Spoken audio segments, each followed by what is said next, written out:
Clear aligners work like any other orthodontic appliance. They apply pressure that gradually moves the teeth and reshapes the supporting bone. The process is fairly simple.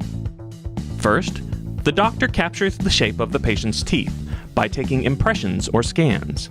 The doctor prescribes how the teeth should be straightened and submits the case to ClearCorrect. Based on the doctor's instructions, ClearCorrect creates a series of virtual models of the teeth, progressing from crooked to straight. These models are printed on a 3D printer and used to create clear plastic trays called aligners.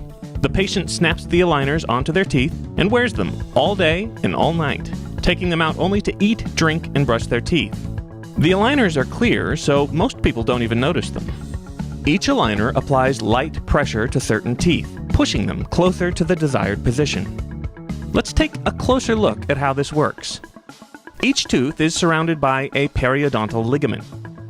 This ligament is surrounded by fluid and tiny fibers that connect the teeth to the surrounding bone. As soon as the aligner is put on, it immediately starts applying pressure to the targeted teeth. The fluid in the periodontal ligament prevents the tooth from moving at first, but within a few seconds, the fluid is expressed from the area, and the tooth moves to its new position. The ligament is only about 1/4 millimeter thick, so the teeth can only move a tiny distance at a time. The pressure from the aligner compresses the blood vessels on one side of the ligament and dilates them on the other.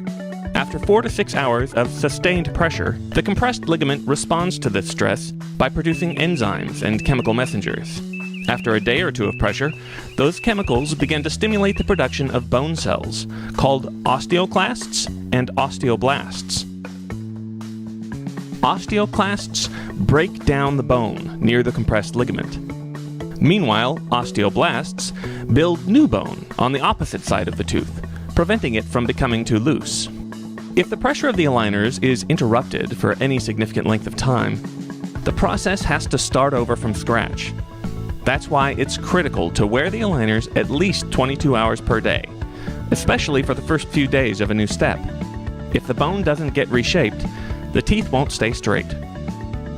When the bone around the tooth finishes rebuilding, it's time to take out the old aligners and move on to the next step. This rate of rebuilding can vary considerably between individuals. It usually takes longer for adults than it does for children and adolescents. Each aligner moves the teeth a little bit further until the patient gets to the last step and the treatment is done.